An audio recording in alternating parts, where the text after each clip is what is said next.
Today's episode of Off the Timeline is titled, What If LSU Saved the Southwest Conference? Now, our alternate history disclaimer.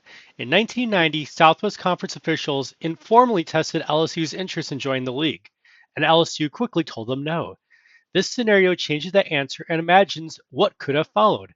Everything after that divergence is alternate history. In 1990, the Southwest Conference had a major problem.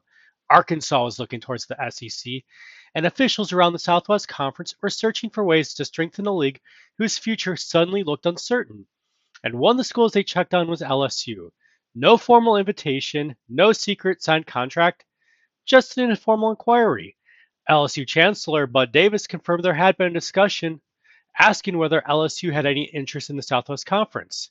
His answer is basically, thanks, but we're staying in the SEC. But what if LSU didn't immediately say no? Instead, LSU listens. The Southwest Conference sees LSU as a replacement for the geographic and national credibility it could lose with Arkansas. LSU sees a league containing Texas and Texas A&M, plus regular access to Texas recruiting. And remember, this isn't 2026 LSU leaving the modern SEC. The 1990 LSU version was 5-6.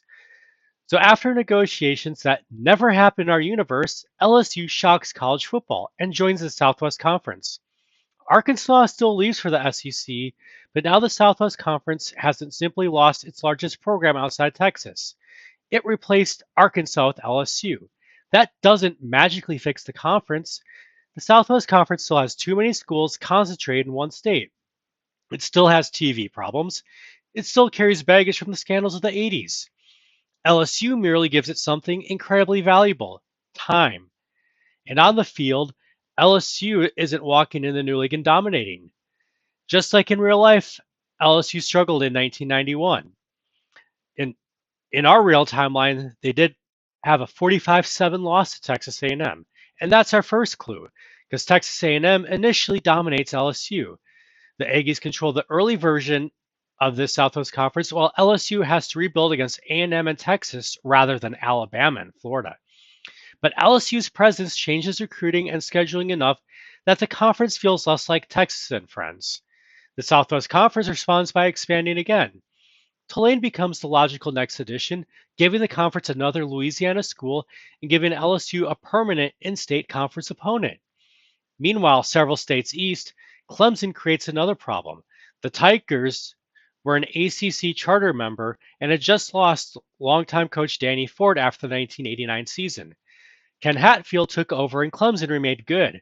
In fact, Clemson went 9-1-1 in the 1991 regular season. Of course, the early 90s is when Florida State joined the ACC, and this leads to our second major fictional divergence. Clemson becomes increasingly unhappy with the direction and economics of the conference and postures football independence during the negotiations. It's supposed to be leverage. Instead, negotiations collapse. Clemson actually leaves. And this is not immediately some Notre Dame fantasy, it's an absolute mess. Clemson suddenly needs games, bowl relationships, and TV visibility without an ACC schedule guaranteeing any of that for them. And the timing is terrible. The real Clemson collapsed to 5-6 in 1992. In this universe, that collapse becomes evidence that independence might have been a catastrophic mistake. Florida State beats Clemson, Georgia beats Clemson, and recruits start hearing the same question: what exactly are you playing for? The ACC now has another problem. It just added Florida State, but lost one of its founding football programs. So in this universe, it makes an awkward call to a former member, South Carolina. Now, instead of joining the SEC, they return to the conference they previously abandoned. That leaves the SEC with Arkansas and an odd number of teams. The league explores several possibilities before making its strangest move: Virginia Tech. The Hokies were a football independent before accepting membership in the new Big East Football Conference in our timeline. Here, the SEC gets them first. Frank Beamer's program initially gets hammered. Virginia Tech struggled in 1991 and would have gone through growing pains against Florida, Tennessee, and Georgia. But Beamer still builds. By the middle of the decade, Virginia Tech becomes the SEC's weird new Eastern problem. Back in the Southwest Conference, LSU finally breaks through. Texas A&M controls 91 and 92. LSU wins the league in 1993, and then Texas answers in 1994. Now comes the real test.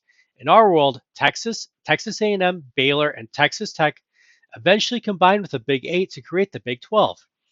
The Big Eight still comes calling here, but Texas and Texas A&M are looking at a healthier Southwest Conference containing LSU and an expanded geographic footprint.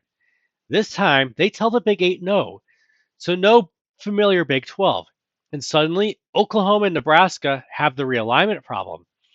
While that chaos unfolds, independent Clemson finds an unlikely ally, LSU. Clemson needs recognizable opponents. LSU wants to keep playing games in the Southeast. So the schools begin a recurring series, and the scheduling convenience helps build up the rivalry. By the late 90s, both programs have recovered.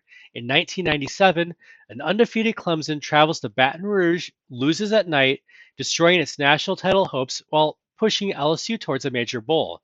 A year later, Clemson returns the favor and knocks Southwest Conference champion LSU out of the title race. Now, our two weird decisions are colliding on the field, and the coaching butterfly effects become even larger. LSU's 1990s no longer unfolded like it did historically. That means the exact sequence that eventually opened the LSU job for Nick Saban doesn't necessarily happen. Clemson's coaching history changes too. No normal ACC trajectory means no guarantee Clemson follows the same path, and therefore no guarantee an assistant named Dabo Swinney is waiting around when the era ends.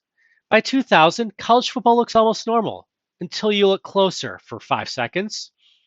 LSU is battling Texas for the Southwest Conference Championship. Virginia Tech is an SEC contender, and South Carolina is back in the ACC. Clemson is an independent whose largest games include Georgia, South Carolina, and LSU.